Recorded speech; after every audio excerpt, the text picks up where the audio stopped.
দর্শক সবাইকে আমন্ত্রণ জানাচ্ছি এখন টিভির নিয়মিত আয়োজন আরোগ্য নিকেতনের আজকের পর্বে। আপনাদের সাথেই রয়েছি আমি ডাক্তার আঞ্জুমান আরা তামান্না। গরম এসেছে, গরমের সাথে এসেছে ঘাম, অ্যালার্জি, তৈলাক্ততা এবং বিভিন্ন ত্বকের সমস্যা।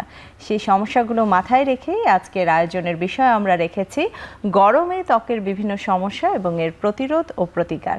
এই বিষয়টি নিয়ে কথা বলার জন্য আজকে স্টুডিওতে আমার সাথে রয়েছেন ডাক্তার মোহাম্মদ নাজমুল হক সরকার, সহযোগী অধ্যাপক, ডার্মাটোলজি অ্যান্ড ভেনারোলজি বিভাগ, শহীদ মনসুর আলী মেডিকেল কলেজ ও হাসপাতাল, এবং স্যার চর্ম, যৌন, অ্যালার্জি ও কসমেটিক সার্জারি বিশেষজ্ঞ। ডাক্তার নাজমুল হক সরকার, আপনাকে স্বাগত জানাচ্ছি আজকের আয়োজনে। আপনাকেও ধন্যবাদ এবং এখন টিভিকে ধন্যবাদ। আজকের বিষয়টি খুবই সময় উপযোগী।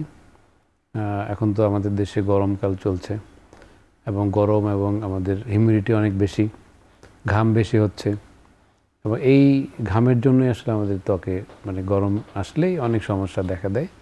তো আমাদের এই গরম আসলে আমাদের যে সমস্যা দেখা দেয় এর মধ্যে আমরা কয়েকটি রোগ নিয়ে আজকে আলোচনা করব, যেটা হয়তো আমাদের দর্শক যারা আছেন তারা যদি শোনেন তাহলে তাদের কিছু উপকার হবে। তো গরমকালে আমাদের সর্বপ্রথমে যে সমস্যাটা হয় সেটা হচ্ছে সান ড্যামেজ। হ্যাঁ, সান ড্যামেজ হয় সাধারণত যদি আমরা অনেক গরমে যাই তাহলে আমাদের ত্বকে কিছু সমস্যা হয়, এটাকে আমরা সান ড্যামেজ বলি। তারপরে 2 নম্বরে হয় যেটা খুবই কমন, যেটা আমরা যদি অনেক বেশি গরমে যাই তাহলে আমাদের হবে মিলিয়ারিয়া বা ঘামাচি। আমরা বাংলায় বলি ঘামাচি, আর মেডিকেল টার্ম হচ্ছে মিলিয়ারিয়া। দেন আমাদের এই যে বেশি বেশি যখন আমাদের ঘাম হয় আমাদের স্কিনের ব্যারিয়ার কিছুটা ক্ষতিগ্রস্ত হয় এবং ফ্রিকশনের জন্য স্কিন ব্যারিয়ার ক্ষতিগ্রস্ত হয়, আমাদের অনেক ব্যাকটেরিয়াল ইনফেকশন হয় ত্বকে। যেমন ধরুন ব্যাকটেরিয়াল ইনফেকশনের মধ্যে আমাদের নামের মধ্যে আছে ইমপেটিগো বা ফলিকুলাইটিস বা ফারাঙ্কুলোসিস বা অ্যাবসেস বা বাংলায় আমরা বলি ছোট ছোট ফোড়া। হ্যাঁ, তো এরপরে আরও হয় ত্বকের ফাঙ্গাল ইনফেকশন। গরমকালে ফাঙ্গাল ইনফেকশনগুলি বেড়ে যায়। তো ফাঙ্গাল ইনফেকশন যেটাকে আমরা বলি দাঁত, ফাঙ্গাল ইনফেকশনগুলা আমরা বাংলায় 2 ধরনের ফাঙ্গাল ইনফেকশন হয়। এর মধ্যে একটা আছে যেটা আমরা বলি দাঁত বা টিনিয়া ইনফেকশন আমরা মেডিকেল টার্মে বলি, আর একটা আছে পিটেরিয়াসিস ভার্সিকালার, সেটাকে আমরা বাংলায় বলি ছুলি। এটাও গরমকালে অনেক বেশি হয়, যাদের ঘাম বেশি হয় তাদের এই রোগটা বেশি হয়ে থাকে। আর তারপরে আরও এই রোগের মধ্যে আছে আপনার ব্রন, যেটা এটা আমরা মেডিকেল টার্মে বলি একনি ভালগারিস। এই ব্রনটাও গরমের দিনে বেড়ে যায়। গরমের সাথে ব্রনের একটা সম্পর্ক আছে এবং বেশি গরমে আমাদের ওয়েল সিক্রেশনটা বেশি হয়, এই জন্য গরম আসলে ব্রনও বেড়ে যায়। তো আমাদের এই কয়েকটা ডিজিজ এইগুলোই গরমের দিনে বেশি হয়ে থাকে। জি, তার মানে আপনি অনেকগুলো সমস্যার কথা বললেন, এর মধ্যে যে সান ড্যামেজ বা ঘামাচি এবং আপনি এই যে ফাঙ্গাল ইনফেকশন, এটা নিয়ে আমি বিস্তারিত শুনবো। একটু একটা একটা করে আপনার কাছে যাব। সবচেয়ে কমন যেটা ঘামাচির সমস্যা, একদম ছোট বাচ্চা থেকে শুরু করে বড় সবাই এই সমস্যাটায় ভুগে এবং বাচ্চাদের ক্ষেত্রে দেখা যায় আরও বেশি আকারে, অনেক সময় প্রবল আকারে দেখা দেয়। অনেকের ক্ষেত্রে একটু জানবো আসলে ঘামাচির প্রবণতাটা কাদের বেশি থাকে? গরমে তো হচ্ছে আমি জানি, অনেকেরই দেখি খুব বেশি হয়ে যায়, এবং এটা কিভাবে প্রিভেন্ট করা যায় বা হলে কি করণীয়, একটু সেটা নিয়ে শুনবো। ঘামাচি এই রোগটা তো খুবই কমন, বিশেষ করে আমাদের তো এমনি ওয়েদার, আমাদের হিউমিডিটি অনেক বেশি, আর্দ্রতা অনেক বেশি থাকে। তো ঘামাচিটা তাদের বিষয়ে যাদের ঘাম বেশি হয়। হ্যাঁ, যাদের ঘাম আমাদের তো ঘামের যে গ্রন্থি আছে সোয়েট গ্ল্যান্ড, এই গ্ল্যান্ডের সিক্রেশন যাদের বেশি থাকে তাদের এই ঘামাচি বেশি হয়। আসলে আমরা দেখব যে যখনই গরম বিষয়ে দেখা যায় আমরা একসাথে 4-5 জন মানুষ আছি, এর মধ্যে 2 জনের প্রচুর ঘাম হচ্ছে, 3 জনের ঘাম হচ্ছে না, এটা ম্যান টু ম্যান ডিপেন্ড করে। তো যাদের ঘামের প্রবণতাটা বেশি তাদের বেসিক্যালি এই ঘামাচিটা বেশি হয়। হ্যাঁ, সবার হয়তো হবে না, আমরা হয়তো একই ওয়েদারে গরমের মধ্যে দেখা যায় যে আমাদের 25% পিপলের ঘামাচি হচ্ছে। তো এই জন্য হট হিউমিড ওয়েদারে যদি এক্সপোজার বেশি হয় তাহলে ঘামাচি বেশি হবে। কারণ ঘামাচিতে কী হয় আমরা তো সবাই জানি, ঘামাচিতে ছোট ছোট এক ধরনের পানি নিয়ে ক্রিস্টাল ক্লিয়ার এক ধরনের দানা গোটার মতো ওঠে, যেটা সাধারণত চুলকায় না। অনেক ক্ষেত্রে একটু লাল হয়ে গেলে তখন একটু ইরিটেশন হয়, একটু জ্বালাপোড়া করে বা অনেক সময় হালকা চুলকায়। হ্যাঁ, তো এটা হলে যে আমাদের কি করণীয়? করণীয় হচ্ছে, এক নম্বর হচ্ছে যে আমাদেরকে আমরা যখন আমাদের প্রচুর গরম থাকবে তখন আমরা বাইরে বেশি যাব না, গরম জায়গাটা অ্যাভয়েড করতে হবে। আর 2 নম্বর হচ্ছে যে টাইমিং, যে আমাদের সকাল 10টা থেকে 4টা এই টাইমে আমাদেরকে খুব সাবধানের সাথে বাইরে যেতে হবে। আমরা যদি বাইরে যাই, ক্লদিংস যেমন আমাদের সুতির খুব ঢিলা ঢালা কাপড় পরতে হবে, এবং এই জামার মধ্যে যেন প্রচুর ছিদ্র থাকে, আমাদের বাতাস যেন ঢুকতে পারে শরীরের ভিতরে। তারপরে আমরা ছাতা ব্যবহার করতে পারি যদি বেশি গরমে যাই, ছাতা। এবং আমাদের হাইড্রেট থাকতে হবে, আমরা প্রচুর পানি খাবো। আমাদের ঘামের সাথে আমাদের প্রচুর আমাদের পানি ইলেকট্রোলাইজ বের হয়ে যায়, আমাদের পানি শূন্যতা হতে পারে। এই জন্য আমাদেরকে প্রচুর পানি পান করতে হবে। সাথে যদি আমরা সাথে আদার্স ডাবের পানি, বা যদি বেশি সোয়েটিং হয় তাহলে আমাদেরকে ওটসেলেও আমরা খেতে পারি। তো এই কয়েকটা ফ্যাক্টর, যেমন একটা আমরা গরম এবং হিউমিড জায়গা অ্যাভয়েড করব, আমরা সুতির ঢিলা ঢালা কাপড় পরবো। 2 নম্বর 3 নম্বর আমাদের যখনই আমরা অনেক ঘেমে যাব, সাথে সাথে আমরা শরীরটা একটু মুছে ফেলতে পারি। তারপরে আমরা যদি কাজ থেকে বাসায় চলে আসি, আসার সাথে সাথে আমরা একটু শাওয়ার নিয়ে ফেলতে পারি, তাহলে আমাদের ঘামাচি প্রবণতা কমে যাবে। আর যদি কারো খুব বেশি হয়ে যায় তাহলে আমরা কি করব, আমরা আমাদের ট্রিটমেন্টের মধ্যে কিছু, যেমন একটা ওষুধ পাওয়া যায় ক্যালামাইন লোশন, এটা ব্যবহার করলেই সুদিং ইফেক্ট হবে, আমাদের কিছুটা আরাম হবে। আর একটা হচ্ছে যে যদি কারো অনেক বেশি লাল হয়ে যায়, আমার ঘামাচিতে দেখা যায় অনেকের লাল হয়ে গেছে, তখন আমরা একটু টপিক্যাল স্টেরয়েড ক্রিম কয়েকদিনের জন্য ব্যবহার করতে পারি। আর যদি কারো খুব ইচিং থাকে, সাথে আমরা অ্যান্টিহিস্টামিন চুলকানির জন্য দিতে পারি। তো এই ইন অ্যান অ্যাভারেজে যেই ঘামাচি যে রোগটা আমাদের খুবই কমন একটা ডিজিজ, এটার জন্য আমরা প্রতিকারের জন্য যা যা বললাম এগুলি করা যেতে পারে। আর যদি বেশি হয়ে যায় তাহলে তো অবশ্যই ডাক্তারের কাছে যাবে, কারণ নিজে নিজে তো ওষুধ ব্যবহার করা ঠিক না, ডাক্তারের পরামর্শ নেবে যদি কারো সিভিয়ার হয়ে যায় আর কি। জি, তার মানে আসলে এটা একদম প্রতিরোধ থেকে শুরু করে প্রতিকার পর্যন্ত আপনি বললেন যে কিভাবে কি করা যায়। এবং মূলত যেটা বলছিলাম যে গরমটা যেই সময় বাড়ছে বা যে সময় রোদের আলোটা বা তাপটা বেশি, আর্দ্রতা বেশি, ওই সময়টা একটু ঠান্ডা জায়গায় অবস্থান করা, আশা করি সেটা অনেক বেশি উপকার হবে। এবং যারা আমাদের মানুষ আসলে গ্রামে গঞ্জে থাকেন এবং রোদে বেশি যেতে হয়, সান এক্সপোজারটা বেশি হয়, তাদের ক্ষেত্রে যেটা আপনি বলছিলেন যে খুব বেশি লিকুইড খাওয়া বা তরল খাবারটা বাড়িয়ে খাওয়া, যেন শরীরের টেম্পারেচারটা ঠিক থাকে। যেহেতু সূর্যে যাওয়ার কথা বলছি, সানের এক্সপোজারের কথা বলছি, আপনি একটা কথা বলছিলেন সান ড্যামেজ বা সূর্য রশ্মির যে ক্ষতিকারক দিকটা। তো যেহেতু এই সময়ে গরমকালে সূর্যের তাপটাও বেশি থাকে, একটু জানবো আসলে সান ড্যামেজ মানে কি। আসলে রোদে আমরা জানি যে রোদে গেলে আমরা কালো হয়ে যাই, সবচেয়ে বেশি কনসার্নের বিষয় যেটা, কিন্তু ড্যামেজ বলতে আসলে আর কোনো কিছু বোঝায় কিনা? ড্যামেজ, সান ড্যামেজ বলতে আমরা যেটা বুঝি যে কেউ যদি ক্রনিক সান এক্সপোজে যায়, বা অনেকে আছে যে হ্যাঁ আমরা সি বিচে গেলাম বা একটু বাইরে আউটিংয়ে গেলাম, তখন এটা দীর্ঘ সময় অনেকে হয়তো বাইরে রোদে থাকে, ডাইরেক্ট সান এক্সপোজারে থাকে। আর তখন আমরা যদি কোনো প্রিকশন না নিই, অনেকে আছে যে আমরা সানব্লক বা সানস্ক্রিন এগুলি ক্রিম ব্যবহার করি না, বা ক্যাপ ব্যবহার করি না, ছাতা ব্যবহার করি না, তাদের যেটা হয় যে স্কিনে কিছু কিছু লক্ষণ দেখা যায়। যেমন প্রথমে হবে যে স্কিনটা একটু লাল হয়ে যাবে, তারপরে স্কিনে কিছু ছোট ছোট লাল লাল দানা গোটা উঠতে পারে, এমনকি এই মানে লিশনগুলি আস্তে আস্তে ব্লিস্টারও হয়ে যেতে পারে, মানে একটু ফোসকা টাইপের। হ্যাঁ, এবং পরে এটা শুকিয়ে যাওয়ার পরে ওইখান থেকে মরা চামড়া হবে, ডেড স্কিন। হ্যাঁ, তা এটাকে আসলে সান ড্যামেজের ফিচার আসলে এগুলোই, যে প্রথমে লাল হয়ে যাবে, চামড়ার বার্ন হবে, বার্নিং জ্বালা পোড়া করবে, তারপরে কিছু লিশন হবে, চুল ইচিং হবে কিছুটা। হ্যাঁ, এবং আস্তে আস্তে তারপরে হবে যে স্কিনটা একটু কালচে কালচে ভাব হয়ে যাবে। তো এই সবগুলি ফিচার মিলে হচ্ছে সান ড্যামেজ। হ্যাঁ, তো সান ড্যামেজ হলে আমাদেরকে কিছু তো প্রিকশন নিতে হবে, বা ট্রিটমেন্ট, তারপরে আমরা সান ড্যামেজ যেন না হয় সেজন্য আমাদের কিছু প্রিকশন নিতে হবে আর কি। জি, সেটা একটু জানতে চাই আসলে সান ড্যামেজ যেন না হয়, আমরা একটু সানস্ক্রিন বা সান ব্লকের কথা এখন খুবই অ্যাভেলেবেল এবং মানুষ জানে। আসলে ইফেক্টিভ সানস্ক্রিন বলতে কি বোঝায়? কারণ বাজারে বিভিন্ন রকমের সানস্ক্রিন পাওয়া যায়। যারা ক্রনিক্যালি এক্সপোজার বা যারা অনেক কাজ করতে হয় রোদে দাঁড়িয়ে দীর্ঘক্ষণ, তাদের জন্য আসলে কোন ধরনের সানস্ক্রিনগুলো? আসলে সানস্ক্রিন জিনিসটা আসলে কি, এটা এক ধরনের কেমিক্যাল এজেন্ট, যেটা এটা আমাদেরকে আমাদের সূর্যের যেই আলট্রাভায়োলেট রেডিয়েশন আছে সেইটা থেকে আমাদের ত্বককে প্রোটেকশন করে। এখন প্রোটেকশন করে মানে ত্বকে তাহলে কী সমস্যা হতে পারে? মানে সূর্য রশ্মির প্রভাবে আমাদের ত্বকে কয়েক ধরনের সমস্যা হয়। একটা হচ্ছে এই যে আমরা প্রথমে বললাম সান ড্যামেজ, হাইপার পিগমেন্টেশন, কিছু কিছু জায়গায় কালচে কালচে দাগ পড়তে পারে। তারপর আরেকটা টার্ম আছে প্রিমেচুর এইজিং অফ স্কিন, মানে আমাদের ত্বকটা সময়ের আগে একটু বুড়িয়ে যাবে আর কি, যেটাকে আমরা বলি ত্বকে বিভিন্ন বলিরেখা বেশি বেড়ে যাবে। হ্যাঁ, তো এই মানে সানস্ক্রিন আমাদেরকে এই জিনিসগুলি, সূর্যের দুই ধরনের রশ্মি আছে, একটা হলো আলট্রাভায়োলেট এ, একটা আলট্রাভায়োলেট বি। তো এই দুইটা রশ্মি আমাদের জন্য ক্ষতিকর। তো আমরা সানস্ক্রিন আমরা ইউজ করবো ব্রড স্পেকট্রাম মানে সানব্লক।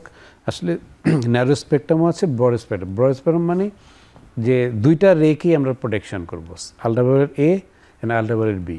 এই দুইটা রে যেই সানব্লকটা প্রোটেকশন করতে পারবে আমরা সেটাকেই বলবো এটা ব্রড স্পেকট্রাম সানব্লক। এবং সানব্লকের একটা মেজারমেন্ট আছে SPF, হ্যাঁ, যে সান প্রোটেক্টিং ফ্যাক্টর। তো এটা সাধারণত আমাদের ত্বকের জন্য SPF 30 to 50, এটাই মানে এই রেঞ্জের মধ্যে আমরা যেই সানস্ক্রিন থাকবে সেটা আমরা ব্যবহার করব। এবং 30 to 50 যদি SPF হবে তাহলে আমাদের প্রায় 95 to 98% এই আলট্রাভায়োলেট রেডিয়েশনকে আমরা প্রোটেক্ট করতে পারবো। আর সানব্লক ব্যবহার করার তো কিছু নিয়ম আছে। আমরা যখনই রোদে যাব, বেশি রোদে যাব, তারপরে আমরা যখনই এই চুলার সামনে যাব, তার যাওয়ার 15 থেকে 30 মিনিট পূর্বে আমাদের সারা মুখে ভালো মতো ব্যবহার করতে হবে। এবং শুধু মুখে মাখলেই হবে না, আমাদের ঘাড়ে, তারপরে আমাদের হাতে, যেসব জায়গায় এক্সপোজড এরিয়াগুলো সব জায়গায় আমাদের মাখতে হবে। এবং অনেকে জিজ্ঞেস করতে পারে যে হ্যাঁ আজকে তো, যেমন আজকের ওয়েদার অনেক ক্লাউডি ওয়েদার, হ্যাঁ, যে আজকে তো রোদ নেই, আমি ব্যবহার করব কি না। হ্যাঁ, কিন্তু এটা মানে এটা জানার বিষয় আছে যে ক্লাউড, যে আমাদের যে মেঘ, ক্লাউড কিন্তু আলট্রাভায়োলেট রেডিয়েশনকে প্রোটেক্ট করতে পারে না। 80% ক্লাউডের মধ্যে 80% আলট্রাভায়োলেট এ আমাদের শরীরে আসে। তো আমাদেরকে আমরা যদি ক্লাউডি ওয়েদারে রোদ যদি না থাকে তাও আমাদেরকে সানব্লক ব্যবহার করতে হবে। এবং অনেকে বলে যে হ্যাঁ আমি তো রোদে যাই না, কিন্তু আমি বারান্দায় দাঁড়াই বা জানালার পাশে দাঁড়াই, যে ইনডাইরেক্ট সানলাইট, যেটা ইনডাইরেক্ট সানলাইটেও আমাদেরকে সানব্লক ব্যবহার করতে হবে। স্টুডিওতে আমাদের এই যে প্রচুর লাইটের মধ্যে আমরা আছি, এই লাইটে যখন আমরা স্টুডিওতে আসলো আমাদেরকে সানব্লক ব্যবহার করতে হবে। এবং সান ড্যামেজ হয়ে গেলে কি করণীয়, বিষয়টা নিয়ে আমি আসবো আপনার কাছে আবারও। আমাদের একটা বিরতির সময় হয়ে গেছে, বিরতি থেকে ফিরছি।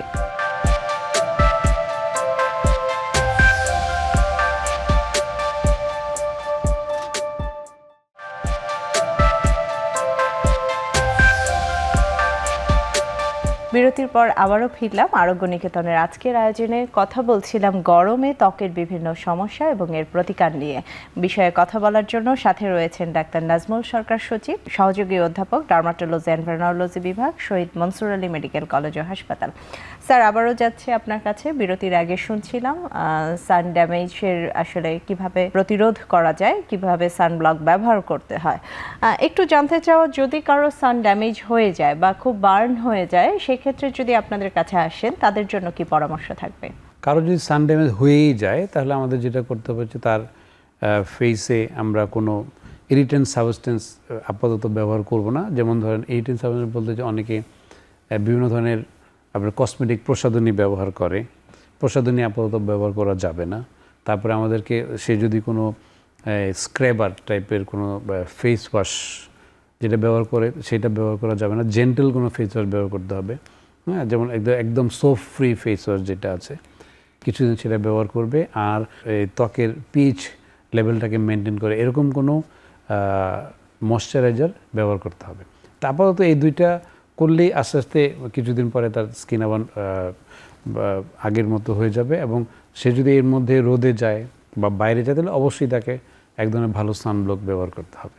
স্যার, আপনি বেশ কিছু প্রবলেমের কথা অলরেডি বলে ফেলেছেন। একটু জানতে চাওয়া, যাদের খুব বেশি অয়েল সিক্রেশন হয়, তাদের ক্ষেত্রে আমরা দেখি যে সাধারণত ব্রণ বা একনি হওয়ার প্রবণতাটা বেশি থাকে, এবং গরম মানে আমরা জানি ঘাম হচ্ছে, সাথে পাশাপাশি আমাদের তৈলাক্ত ত্বকে যাদের ত্বকটা তৈলাক্ত তারা খুব ভুগে থাকেন এই সমস্যাতে।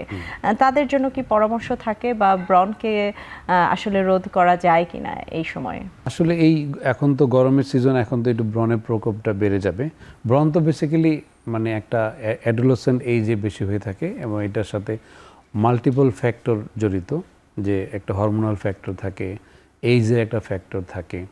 তো তদুপরি যাদের সাধারণত একনি বা ব্রণ থাকে তাদের মুখের ওয়েল সিক্রেশনটা বেশি থাকে ন্যাচারালি। তো এই জন্য কী করতে হবে আমাদেরকে, এই যাদের ব্রণ থাকে তাদেরকে খুব প্রিকশনের সাথে এই গরমের সময়টা অতিক্রম করতে হবে। তারা তাহলে কী করতে হবে যে আমরা যদি গরমে বেশি যাই, আমরা মুখে একেবারেই বিশেষ করে ওয়েলি যে কসমেটিকগুলো আছে এগুলি সে অ্যাভয়েড করবে। মুখে কোনো ওয়েলি কসমেটিক ব্যবহার করবে না, এবং সে মুখটা দিনে অন্তত 3 বার মুখটা ভালো করে সে ওয়াশ করবে, যেন মুখে কোনো তেল তার না জমে থাকে। এবং অবশ্যই সে যদি বাইরে যায়, গরমে যায়, তাহলে সে মানে বেশি হট মানে হিউমিড জায়গায় কম যাবে, যেন গরম মানে ঘামটা কম হয়। আর তারপরে আছে যে এরপরে আমরা যদি ব্রণ হয়েই যায়, তারপরে তার ব্রণের চিকিৎসা অ্যাজ ইউজুয়াল যেভাবে আছে সেটা চালায় যাবে। এবং এই বিশেষ করে ব্রণের জন্য সবচেয়ে নিষেধ হচ্ছে ওয়েলি কসমেটিক। এবং সে যদি বলে যে আমি মুখে কোনো সানব্লক ব্যবহার করব কি না, সানব্লকের মধ্যেও এরকম আছে যে ওয়েল ফ্রি সানব্লক, সেই ওয়েল ফ্রি সানব্লকগুলো ব্যবহার করতে পারে। আর অ্যাজ ইউজুয়াল সাথে একনি যে ট্রিটমেন্ট আছে এটা তো ডাক্তারের পরামর্শ অনুযায়ী সে কন্টিনিউ করবে আর কি। জি, সেই ক্ষেত্রে একটা জিনিস আসলে না জানলেই নয়, খাদ্যাভ্যাসের কোনো প্রভাব রয়েছে কিনা এই গরমকালে ত্বকের উপরে? খাদ্যাভ্যাসের মধ্যে নাম্বার 1, এই যে গরমে যেটা হবে, আমরা বাইরে যখনই যাব সাথে অবশ্যই একটা পানির বোতল ক্যারি করব। যদি আমি বাইরে জার্নিতে থাকি, যে আমার ঘাম বেশি হয়ে আমি যদি ডিহাইড্রেট না হয়ে যাই, আমাকে অবশ্যই হাইড্রেট থাকতে হবে, সবসময় পানি ইনটেক করব। এবং আরেকটা ইম্পর্টেন্ট ফ্যাক্টর, যেটা আমরা বাইরে এই গরমের সিজনে ফুড পয়জনিং খুব বেশি হয়, আমরা বাইরে কোনো খাবার ইনটেক করব না। এবং আমি বাসাতেও যখন এরকম কোনো খাবার মানে আমি রান্না করার পরে বা এই রান্না করা খাবারটা অনেক লম্বা সময় আমি বাইরে রাখবো না, এটা আমি খাওয়া দাওয়া শেষ হলে সাথে সাথে ফ্রিজিং করে ফেলবো। হ্যাঁ, এগুলি তো যে গরমের জন্য যে আমাদের যেগুলি মেনে চলা, যে গরমে ফুড পয়জনিংটা বেশি হয়। আর আমাদের স্কিনের জন্য যেটা, যে আমাদের তো 1 নম্বর, আমি যখনই হাইড্রেট থাকবো, শরীর হাইড্রেট থাকবো, তখন ত্বকও হাইড্রেট থাকবে। এই জন্য বেশি বেশি পানি ইনটেক করতে হবে। সাথে অ্যাজ ওয়েল আমাদেরকে leafy vegetable and green and colour যে ভেজিটেবল আছে এগুলো বেশি করে খেতে হবে। টাইম মেনটেন করে খাওয়া দাওয়া করবো। দুপুরের খাবার 12টার মধ্যে, এবং রাতের খাবার যদি আমরা 6টা দিয়ে 7টায় করে ফেলতে পারি, সেটা আমাদের জন্য সবচেয়ে ভালো, এবং এটা স্কিন এবং আমাদের হেলদি লাইফের জন্য খুবই উপকারী।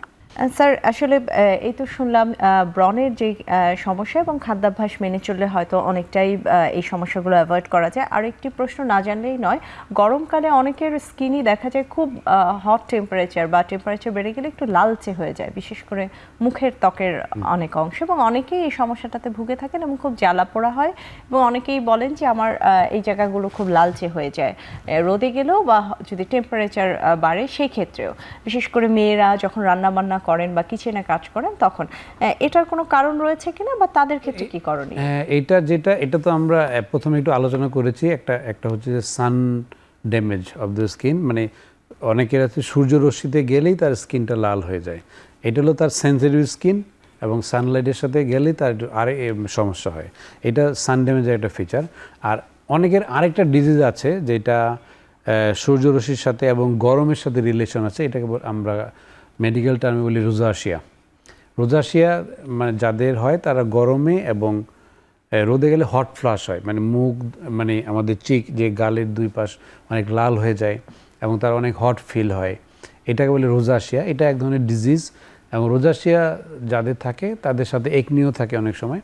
তো রোজাশিয়া হলে পরে অবশ্যই ডাক্তারের কাছে যেতে হবে, গিয়ে সেই অনুযায়ী রোজাশিয়ার ট্রিটমেন্ট, এবং তাকে অবশ্যই সানব্লক, আমরা আগেই বলেছি সানব্লক ব্যবহার করে বাইরে যেতে হবে।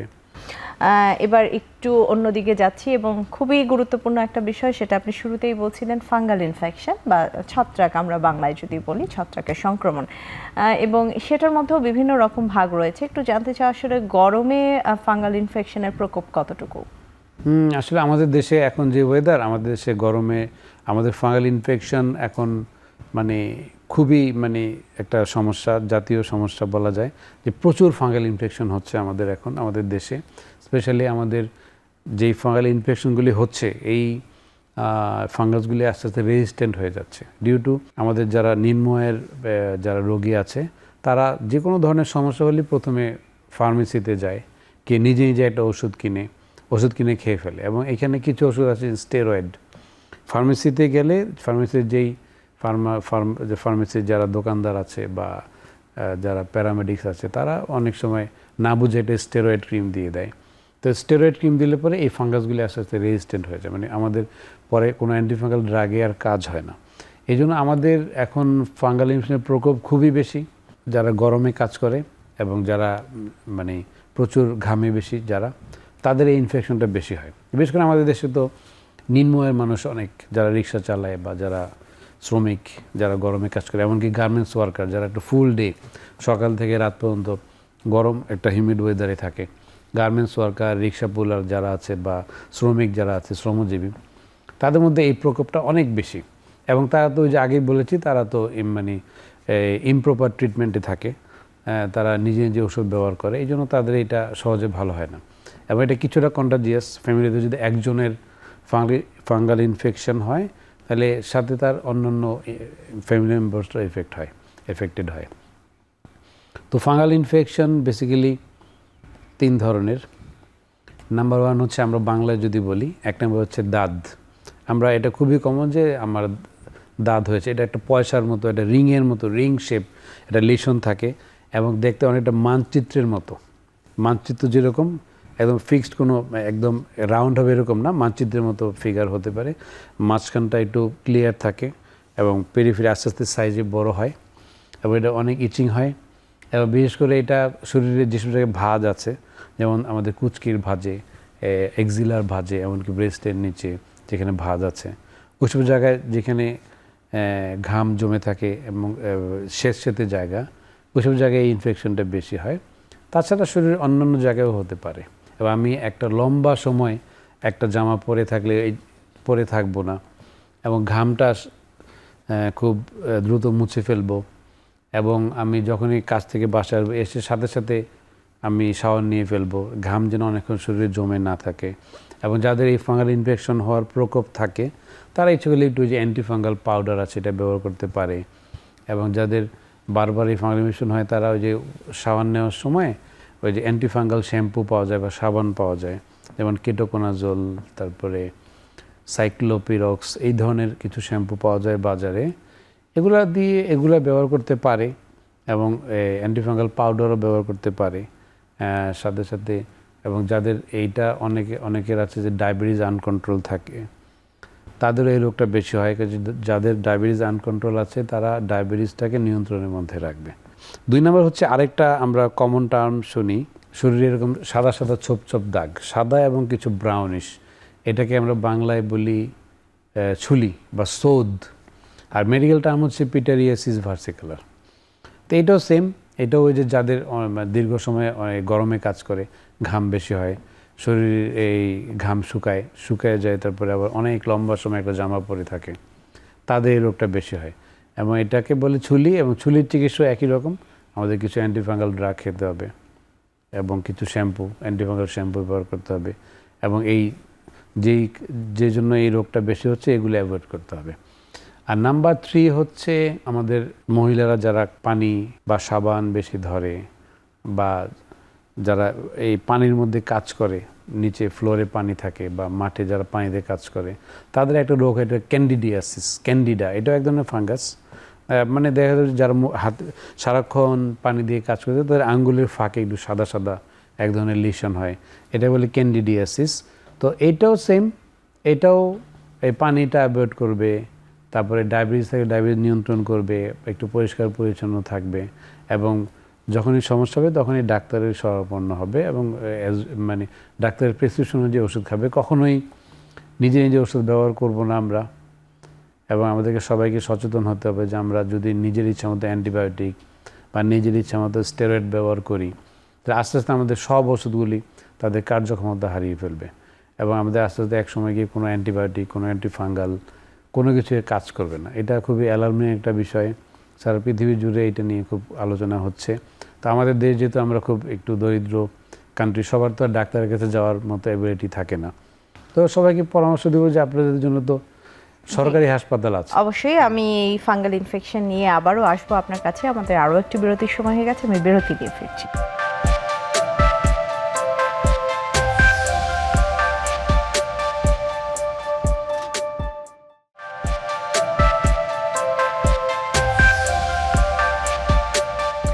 বিরতির পর আবারও ফিরলাম আরোগ্য নিকেতনের আজকের আয়োজনে। কথা বলছিলাম গরমে ত্বকের বিভিন্ন সমস্যা এবং এর প্রতিকার নিয়ে, এবং সাথে রয়েছেন একজন স্কিন বিশেষজ্ঞ ডাক্তার মোহাম্মদ নাজমুল হক সরকার। চলে যাচ্ছি আবারও ডাক্তার নাজমুল হক সরকার আপনার কাছে। বিরতির আগে আমরা ফাঙ্গাল ইনফেকশন নিয়ে শুনছিলাম, একটু জানবো। আপনি বলছিলেন বিভিন্ন রোগীরা আসে যে স্টেরয়েড ক্রিম বা অন্যান্য জিনিস ব্যবহার করে, এবং তখন দেখা যায় অ্যান্টিফাঙ্গাল বা অন্যান্য ওষুধ দিলে রোগীর আসলে ওষুধটি কাজ করতে চায় না, এবং যেটাকে বলা হচ্ছে রেজিস্ট্যান্স হয়ে যায় পেশেন্ট। সেই রোগীদের ক্ষেত্রে আসলে চিকিৎসা কতটা কঠিনতর হয়ে যায়, বা তখন আপনারা কিভাবে ব্যবস্থা নেন বা রোগীকে কাউন্সেলিং কিভাবে করেন? ফাঙ্গাল ইনফেকশনের উপরে আমরা যদি স্টেরয়েড ব্যবহার করি, আমরা সাধারণত আমরা যদি ফার্মেসিতে যাই বা বিভিন্ন মানে কি পল্লী চিকিৎসক অনেকে থাকে, তাদের কাছে যদি যারা যায়, তারা অনেক সময় স্টেরয়েড ক্রিম দিয়ে দেয় ফাঙ্গাল ইনফেকশনের উপরে। তখন যেটা হয় যে ফাঙ্গাস ইনফেকশনটা রেজিস্ট্যান্ট হয়ে যায়। এটার যেটা নর্মাল, যেটা মানে একদম প্রাইমারি যে অ্যান্টিফাঙ্গাল ড্রাগসগুলো আছে, ওগুলো তার কাজ করতে চায় না। এবং আমরা যখন এই স্টেরয়েড ক্রিমটা ব্যবহার বন্ধ করে দিই, তখন এই মানে ফাঙ্গাল ইনফেকশনটা আরও ফ্লেয়ার আপ করে, অনেক বেড়ে যায়। তো তখন এটাকে কন্ট্রোল করা খুব কঠিন হয়ে যায়।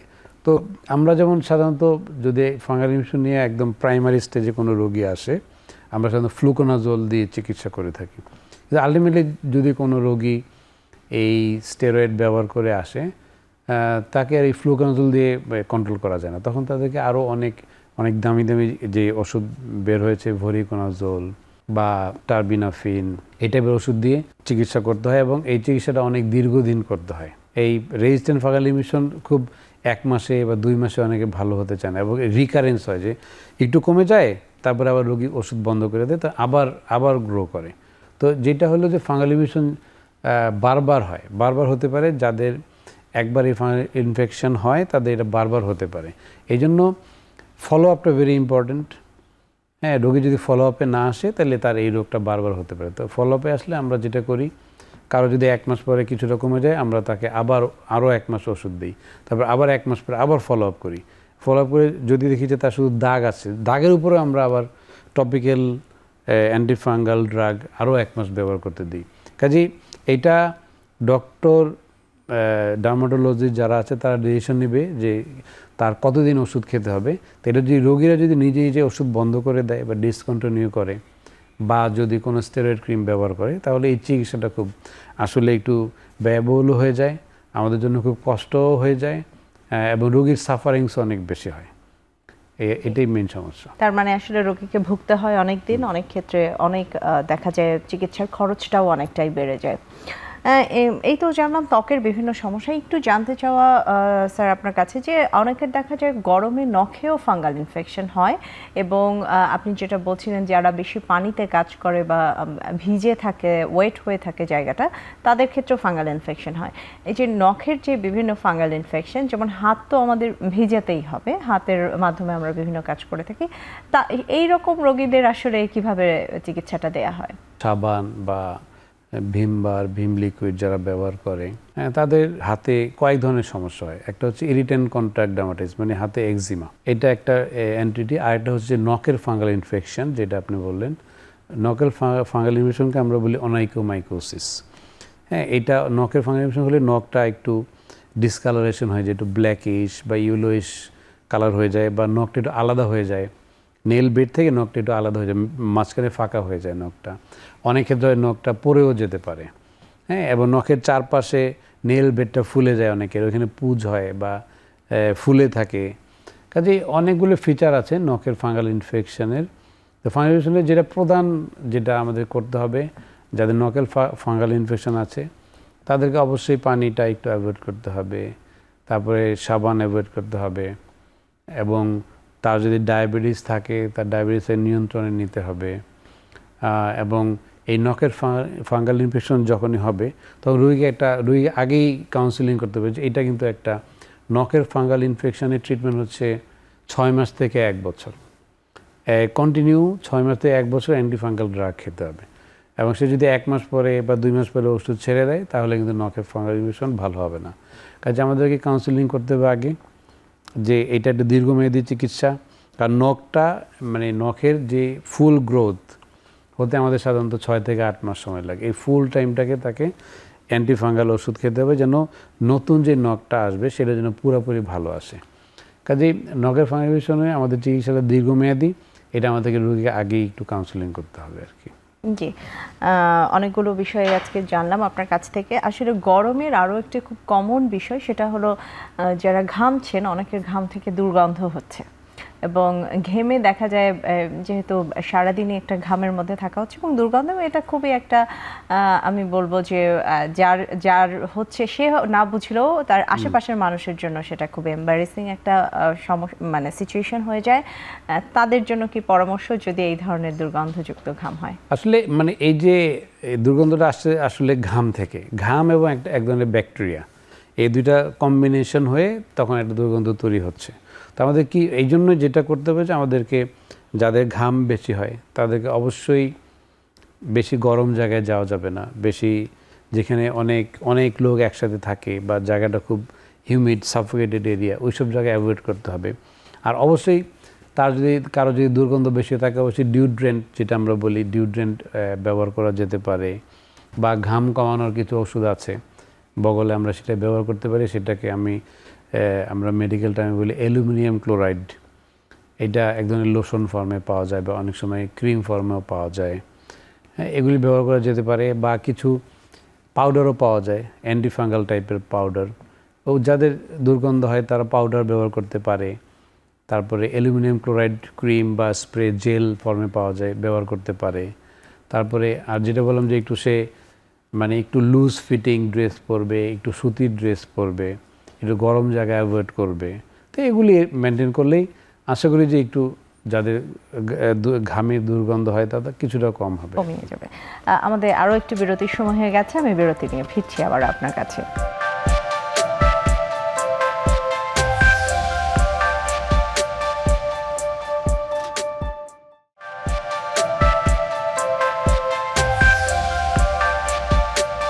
দর্শক, বিরতির পর আবারও স্বাগত জানাচ্ছি আরোগ্য নিকেতনের আজকের আয়োজনে। কথা বলছিলাম গরমে ত্বকের বিভিন্ন সমস্যা এবং এর প্রতিকার নিয়ে। এই বিষয়ে কথা বলার জন্য আজকে স্টুডিওতে আমার সাথে রয়েছেন ডাক্তার মোহাম্মদ নাজমুল হক সরকার। আবারও চলে যাচ্ছি ডাক্তার নাজমুল আপনার কাছে। বিরতির আগে শুনছিলাম আসলে ত্বকের এবং নখের বিভিন্ন সমস্যা নিয়ে এবং গরমে যে ঘাম হয় সেই ঘামের সমস্যা নিয়ে। আসলে এখন গরমের সিজন, পাশাপাশি কিন্তু আমাদের বৃষ্টিও হচ্ছে এবং বেশ স্বেচ্ছেতে একটা পরিবেশ। বৃষ্টিতে বিভিন্ন জায়গায় পানি জমছে, বন্যা হচ্ছে, আমরা সবসময় দেখছি আসলে আমাদের দেশের এই সমস্যাগুলো। তো আমাদের দেশের মানুষ প্রায় দেখা যায় যে পানি জমলে সেই পানিটা ময়লা একটা পানি, সেখানে হয়তো কেউ পা ভিজিয়ে ফেলছে বা শরীর ভিজে যাচ্ছে। এখান থেকে আসলে ত্বকের কি সমস্যা হতে পারে বা কি করণীয় তখন যদি এরকম ময়লা কোনো পানি কারো আসলে? আসলে আমাদের এখন তো বৃষ্টি বেশি হচ্ছে, ঢাকা শহরে অনেক জায়গায় পানি জমে যাচ্ছে। ঢাকা শহরে কেন, বাংলাদেশ অনেক জায়গায় এখন পানি, বন্যা হচ্ছে অনেক জায়গায়। যেসব জায়গায় পানি তো বৃষ্টির পানি তো ময়লা হবে, এটাই স্বাভাবিক, এটা তো ভালো পানি হবে না। তো ময়লা পানিতে আমাদের অনেকগুলি ত্বকের সমস্যা হয়। যে 1 নম্বর হচ্ছে যে এই ময়লা পানি যদি কেউ পারে তাহলে তার পায়ে এক ধরনের এক্সিমা হতে পারে, এটাকে বলে ইরিটেন্ট কন্ট্যাক্ট ডার্মাটাইটিস বা ইরিটেন্ট কন্ট্যাক্ট এক্সিমা, 1 নম্বর। 2 নম্বর হচ্ছে যে কেউ যদি খুব দীর্ঘ অনেক দিন, অনেকের বাসায় সামনে হয়তো কন্টিনিউ পানি জমে থাকে, তারা রেগুলার পানি পাড়ায় বাইরে যায়, তাহলে কি হবে, তার পায়ে এক ধরনের ফাঙ্গাল ইনফেকশন হতে পারে, যেটাকে ক্যান্ডিডিয়াস আমি আগে ডিসক্রাইব করেছি। ক্যান্ডিডিয়াসিস, ক্যান্ডিডিয়া দিয়ে ইনফেকশন হতে পারে, আঙ্গুলের ফাঁকে এক ধরনের সাদা সাদা ঘা হবে, এটাকে বলে ক্যান্ডিডিয়াসিস। তারপরে আমরা যদি ময়লা পানি পড়ে পায়ে অনেক সময় ব্যাকটেরিয়াল ইনফেকশনও হতে পারে, যে আমাদের নখের ফাঁক দিয়ে ব্যাকটেরিয়া ঢুকে ওখানে পুজ জমে যেতে পারে, অ্যাবসেস যেটাকে বলি, বা ফারাঙ্কুলোসিস, মানে ব্যাকটেরিয়াল অনেক সমস্যা হতে পারে। কাজেই এই ময়লা পানি আমরা যদি ময়লা পানিতে আমরা বাইরে যাই, তাহলে আমাদের ত্বকে তো এই যে আমরা বললাম যে এক্সিমা, তারপরে ফাঙ্গাল ইনফেকশন, তারপরে এমনকি ব্যাকটেরিয়াল ইনফেকশন সবই হতে পারে। তো আমাদেরকে এই জন্য ময়লা পানি কিছুটা অ্যাভয়েড করতে হবে। আর আসলে অনেক সময় মানুষ তো বিপদে পড়ে ময়লা পানিতে যেতেই হয়। কাজে আমরা যদি ময়লা পানিতে যাই, তাহলে আমরা এসে সাথে সাথে পাটা পরিষ্কার করে ফেলবো, এবং আমরা যখনই পানি থেকে আবার শুকনো জায়গায় যাব সাথে সাথে পা ধুয়ে ফেলবো, এবং পায়ে একটু আমরা এই ভেজলিন বা একটু তেল, নারিকেল তেল যদি ব্যবহার করি, তাহলে হয়তো ইনফেকশনগুলো কম হতে পারে আর কি। জি, কিছু যতটা সম্ভব আসলে অ্যাভয়েড করে চলার দরকার। আসলে পুরোটা সময় আজকে আপনার কাছে শুনলাম যে গরমে যে কি ধরনের সমস্যা হতে পারে, এবং অনেকেই ভুগছে।